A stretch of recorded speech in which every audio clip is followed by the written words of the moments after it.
Hello, my motor enthusiasts. Let's switch gears and talk about Charles Leclerc's roller coaster of a season in Formula One 2023. From dominating the podium in the first 3 rounds, to the abrupt fading of championship hopes as Red Bull and Max Verstappen seized control, it's been a journey. Despite the turbulent season, Leclerc demonstrated his racing prowess with commendable performances in Bahrain and Baku. Poor team communication and struggles in wet conditions dampened his shining moments. However, his resilience brought him back to the forefront at Spa-Francorchamps. His final stint was laden with consistency and impressive performances, making him the lead Ferrari driver from Suzuka to Abu Dhabi.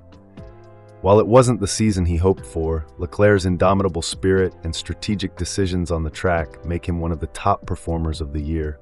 And the rumor mill suggests a contract extension with Ferrari is underway. Quite a drive, isn't it? It's your very own Enzo here. And this is William, at your service. Same time, same place, every day on channel F1 Motor Fever Podcast. Don't forget to subscribe and hit the notification bell to stay updated. Now let's go full throttle.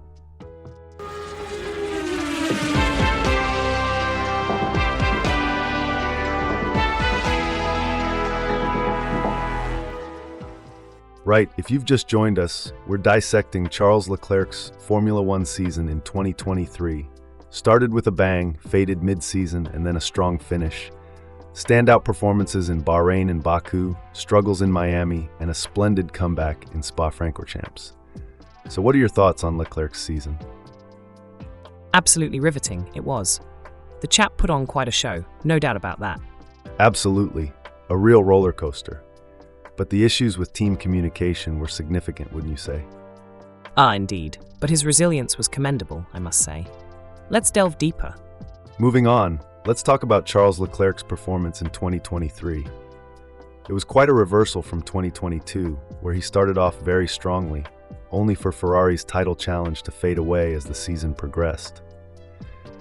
This year, Leclerc fell from 2nd to 5th in the driver's standings without a single victory, unlike his teammate Carlos Sainz Jr. It was certainly a frustrating season for Leclerc, filled with false hope. What do you make of this? Indeed, it was quite disappointing. But let's remember, Leclerc had a chance to fight for the world title for the first time in his career just a year ago. It's not easy to keep that level of performance consistently. There were moments of brilliance though, like in Baku. True. He did capitalize on Ferrari's strong form in Baku, but overall it was a difficult year for Leclerc. His opening rounds were quite disastrous, scoring just 6 points. Can you imagine that? His worst start to a season since his debut. Yes, it was shocking. But remember, it wasn't entirely his fault. His power unit failed while he was running 3rd in Bahrain, and then he had to take a grid penalty in only the 2nd round in Jeddah. Despite these setbacks, he managed to finish 7th. Just behind Sainz. But Melbourne was totally a disaster. Ferrari's tactics let him down in qualifying, and he spun out after just 3 corners. It's heartbreaking to see such a talent struggle like this. But then he stormed to a stunning pole position in Baku, beating the Red Bulls. Yes, that was a glimpse of his true potential. Let's hope he can carry this momentum into the next season. Right, carrying on with our deep dive into Charles Leclerc's 2023 season, let's talk about his performance in Miami. It was one of his worst weekends as a Ferrari driver. Crashing on Friday, repeating the error in qualifying, and then struggling throughout the race. Isn't that right, William? Spot on, Enzo. In fact, Leclerc admitted after the race that he was simply trying to get his car to the finish. There were also communication problems between him and race engineer Xavier Marcos Padros, which cost him dearly at his home Grand Prix in Monaco. Indeed, that block on Lando Norris in Q3, completely unaware of any cars on a quick lap behind him, was quite unfortunate. Plus, the damp conditions throughout the season didn't play to his strengths either, causing him to lose speed drastically compared to his teammate. These factors led to his elimination in the first part of qualifying in Spain and missing the second part in Montreal. Absolutely, Enzo. However, there were glimmers of his brilliance. Like in Austria, where he just missed out on pole in the Grand Prix qualifying. And let's not forget his performance in Spa-Francorchamps, just before the summer break, where the long straights allowed him to return to the front of the field. Absolutely. Now, it's an emotional roller coaster, this world of Formula One, isn't it? It's all about the thrill of the chase, the heartbreak of defeat, and the ecstasy of victory. What do you make of all this, dear listeners? Are you immersed in the world of F1 like we are? Do share your thoughts. Remember, hit that like button if you're enjoying our rundown on the season.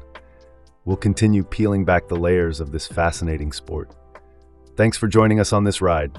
Let's carry on, shall we, William? Indeed, Enzo, let's delve deeper. Continuing our discussion on Charles Leclerc, he managed to pull back quite impressively in the second half of the season. Despite a rough start at Zandvoort, where he crashed out of the third part of qualifying and had to retire early in the race, he made a remarkable recovery at Monza. Isn't that right? Hold on a minute. When you say remarkable recovery, are you forgetting about his performance in Singapore? A small error in his final qualifying run cost him the pole position. Then, he agreed to play the team game, letting Sainz build a gap while he started to fade away to finish fourth. Well, yes, but I was talking about the larger picture. Despite the setback in Singapore, he was the lead Ferrari in every Grand Prix qualifying session and race from Suzuka to Abu Dhabi. Isn't that worth noting? Sure, but let's not dismiss Singapore just like that. It was the best opportunity for him to win, but he let it slip away. I understand your point, but we must also consider his performance in Japan, where McLaren was clearly the faster team, yet he managed to finish fourth. What about that? It's not about individual races, it's about the entire season. And in that respect, he fell short. I can't believe you're being so dismissive. He showed incredible strength throughout the season, even if he had a few setbacks. You're not considering the whole picture. And you're not considering the missed opportunities. I can't believe we're even arguing about this. I need to fetch a glass of water to cool down. Excuse me a moment. Sure.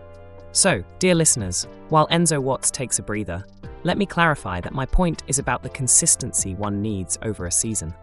It's not just about performing well in a few races. It's about delivering at peak performance consistently. I'm back. Let's continue with our discussion. Let's continue with the fascinating journey of Charles Leclerc in 2023. After an unfortunate electrical failure in Brazil that ended with him skidding into the barriers on the formation lap, he truly shone in Las Vegas, securing his fifth and final pole of the season. Even though he didn't quite match the pace of the Red Bulls, he gave a memorable performance. However, he was disqualified after the race for excessive plank wear. Do you remember that incident? I do recall something, but my memory is a bit foggy. If I'm not mistaken, he was disqualified after technically finishing the race due to excessive plank wear. I think we should get some clarification on this. Yes, you're right. Why not give a ring to our trusty reporter Victoria? She should be able to clear this up. Good idea. Let's give her a call. Hello, Victoria. Hope you're well. We're having a bit of a debate here about Leclerc in the Las Vegas Grand Prix. Was he disqualified because of excessive plank wear? I see. All right, thanks for the clarification. Will do. Cheers, Victoria. Speak soon. Well, there you have it. The disqualification was indeed due to excessive plank wear. Leclerc technically finished the race, but the excessive plank wear was against the rules, hence the disqualification. That's what I thought. Just wasn't entirely sure. Well, next time feel free to chime in. No harm in a healthy debate, right? Hehe. Let's move on, shall we? Looking back at the 2023 Grand Prix season, it's apparent that Leclerc showed remarkable resilience. Despite a few setbacks, he consistently finished on the podium and outperformed his teammate Sainz in all major metrics. Considering all this, I wouldn't be surprised if the rumors of him signing another contract extension with Ferrari turn out to be true. What's your take on this? Definitely. His performance in the latter half of the season, especially his form in the final 5 rounds, speaks volumes of his determination and talent. As for the contract extension, Ferrari would be wise to secure him for the coming seasons. He's a strong asset to the team. Absolutely agreed. And speaking of driver contributions, I believe the 2023 Formula One Driver of the Year poll is now open. It would certainly be interesting to see who our listeners believe truly stood out this season. Indeed, it would. There were so many memorable performances, it's hard to pick just one. But that's the beauty of the sport, isn't it? The unpredictability and the sheer talent make it a thrilling spectacle every single time. Well said. That's exactly why we love Formula One. It's more than just a sport. It's a test of skill, strategy, and endurance. Now, let's move on to the next topic of our discussion. William Turner, have you had a chance to see what the online crowd is discussing lately? Yes, indeed. Let's see here. Robert Gracie recently posted 2023 Formula One driver rankings number 5, Lewis Hamilton. Oh, that's bound to stir some pot. You're not wrong. Satan Sue says, quote, over 100 comments in an hour, exactly what race fans was hoping for, unquote. And there's more. Dead HC Taco responds with, quote, jokes on them. I didn't even open the article, and I'm annoyed, unquote. Ha ha ha, things are heating up, aren't they? Indeed, they are. Westby West says, quote, so many people about to let a racefans.com article ruin their morning mood, insane, unquote. And then Le Pistache has an interesting perspective. He says, quote, what's funny to me is that the rankings aren't even that scandalous. A lot of people are cherry-picking 1 or 2 positions at most. I would put Chuck at number 5 myself, unquote. Well, these certainly give you a sense of the passionate discussions among the fans. Opinions can be quite polarizing, can't they? Absolutely. And that's what makes it all the more intriguing. For instance, Snoring Pig believes that, quote, Leclerc is above Hamilton, although I personally felt Hamilton was a bit better across the whole season, but it's close overall, unquote. Nevertheless, that's the beauty of sport. It's not just about the races on the track, it's about the discussions, the debates, the shared passion. And that's why we're here, isn't it, William? Absolutely, Enzo. It's this shared enthusiasm and passion that makes Formula One such a thrilling sport. That's all from us on this episode of F1 Motor Fever podcast.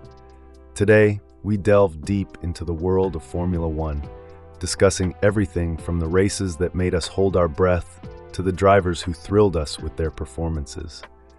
We thank you for lending us your ears and being part of this journey.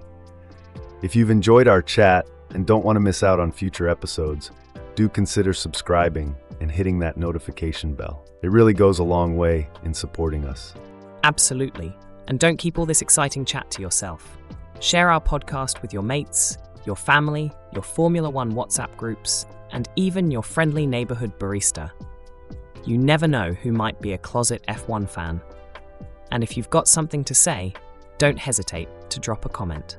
And remember, we're on air every day. Be it the thrill of the race or the nitty-gritty of the pit strategies, we've got you covered with all things Formula One. That's right. And let me tell you, we've got some fantastic chats lined up for you folks in the coming days, so don't miss out. Until next time, thank you for joining us. We're looking forward to sharing more exciting discussions with you all. Remember, pedal to the metal, keep your gaze on the road. Our channel's content is pure gold.